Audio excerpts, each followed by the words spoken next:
Inilah yang disabdakan oleh Sang Buddha.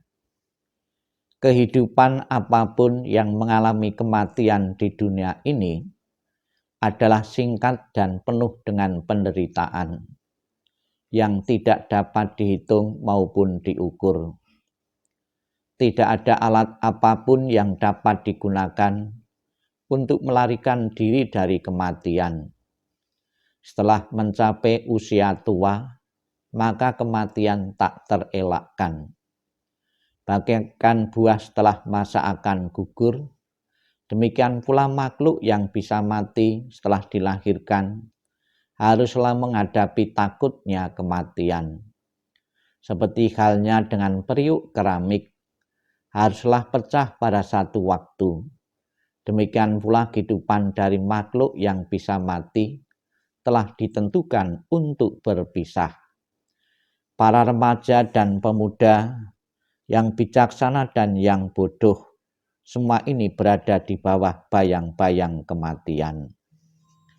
Sang Yang Adi Buddha, Tuhan Yang Maha Esa, para Buddha, Bodhisattva, dan Mahasatwa, kembali pada hari ini tanggal 15 Lakwi, kami secara rutin membawakan pelimpahan jasa yang kami tujukan untuk leluhur-leluhur para arwah, almarhum dan almarhumah yang foto maupun abunya dititipkan di tempat penitipan abu jenazah Mawiara Mojopahit ini. Apabila saat ini para leluhur ada yang belum terlahir di alam bahagia maupun mencapai pembebasan, semoga dengan yang kami lakukan ini akan membawa berkah dan manfaat bagi leluhur-leluhur yang telah tiada untuk terdorong terlahir di alam bahagia. Sabi sata bawantu sukitata, semoga semua makhluk hidup berbahagia dan sejahtera. Sikap ning, sikap merenung, sikap meditasi selesai. Sadu, sadu, sadu. Terimalah salam di dalam Dharma. Namo Sang Yang Adi Buddhaya, Namo Buddhaya.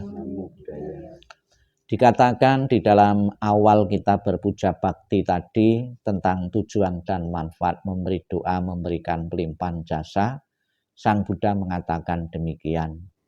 Demikianlah mereka yang berbelas kasih memberikan kerabatnya minuman dan makanan murni yang berlimpah tepat pada waktunya. Semoga ini semua menjadi milik para kerabat, semoga mereka berbahagia. Dan setelah mereka berkumpul di sana, para kerabat yang telah meninggal pun berkumpul. Mereka bergembira sepenuhnya akan makanan dan minuman yang berlimpah ruah. Secara kasat mata, secara pasti kita manusia yang masih biasa ini belum tahu, ya, belum pernah melihat perkumpulan para leluhur-leluhur kita yang telah tiada di alam sana. Namun Sang Buddha mempunyai kemampuan yang luar biasa. Setelah beliau mencapai penerangan sempurna, Sang Buddha mempunyai kemampuan untuk melihat, menerawang dan melihat beberapa kehidupan-kehidupan di alam-alam yang lain. Salah satunya yaitu alam peta, yaitu dikatakan para datu pajiwika peta. Di salah satu alam kehidupan ini adalah alam-alam yang menderita, alam-alam yang menyedihkan, alam-alam yang penuh dengan kelaparan-kelaparan di alam penderitaan ini. Dari mana asal makhluk-makhluk yang berada di alam para datu pajiwika ini? Berasal dari alam manusia salah satunya dan juga dari alam-alam yang lain. Karena mereka kurang kebaikan ketika masih hidup atau di salah satu alam kehidupan, mengakibatkan untuk terlahir di alam penderitaan. Mereka juga punya anak, punya keturunan-keturunan. Maka sebagai balasan budi kepada keturunan-keturunan yang masih hidup atau yang masih menempati salah satu alam kehidupan, sudah menjadi kewajiban bahwa makhluk-makhluk yang telah di alam penderitaan itu juga ada kemungkinan leluhur-leluhur kita sendiri yang berada di sini. Sudah menjadi kewajiban dan keharusan kita tidak tega melihat penderitaan-penderitaan leluhur-leluhur, orang tua atau nenek moyang kita telah di alam penderitaan. Maka di kalangan umat Buddha di dalam Sigalowada Sutta disebutkan kewajiban seorang anak kepada orang tua yang telah tiada atau terhadap keluarga adalah melakukan persembahyangan atau pelimpahan jasa ditujukan kepada leluhur-leluhur yang telah tiada. Kita bayangkan alangkah bahagianya ketika leluhur-leluhur itu masih berada di tengah-tengah kita. Kita sajikan beberapa macam saji-sajian makanan yang terpilih yang banyak ini. Pasti akan bisa dinikmati, pasti akan mengkondisikan orang tua itu mempunyai kondisi bahagia karena diperhatikan, disimpatiki oleh anak cucunya.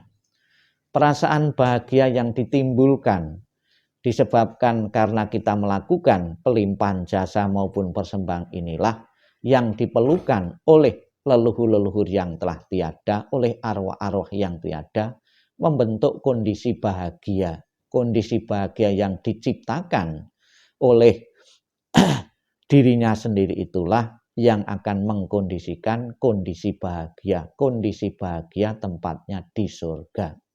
Dengan sesering mungkin kita perhatikan leluhur kita yang telah meninggal.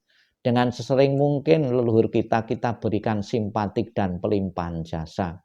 Pasti kondisi arwah itu akan memiliki kondisi bahagia jauh lebih banyak dan lebih lama yang mengkondisikan untuk segera terdorong telah di alam bahagia, alam surga yang menjadi cita-cita harapan setiap orang. Semoga sekalipun kita mengeluarkan biaya, sekalipun kita mengeluangkan waktu, tenaga, waktu dan kesempatan, namun tidak pernah sia-sia yang kita berikan kepada leluhur-leluhur yang telah tiada. Setelah leluhur yang telah tiada kita berikan persembahan atau pelimpahan jasa, mereka pun juga akan mendoakan keluarga yang masih hidup ini untuk selalu mendapatkan kemudahan-kemudahan dalam hidup, kesuksesan, keberhasilan dalam usaha, maupun kesuksesan dalam bidang studi, bidang karya yang masih berkarya, masih kuliah, dan lain sebagainya. Semoga dengan kita melakukan pelimpahan jasa sebagai wujud bakti dan terima kasih kepada leluhur ini, kita juga akan membentuk kepuasan dan kelegaan bahwa kita dalam kehidupan ini telah menunaikan kewajiban kita sebagai seorang anak, yaitu berbakti kepada orang tua, baik yang masih hidup maupun yang telah tiada. Sadu, sadu, sadu.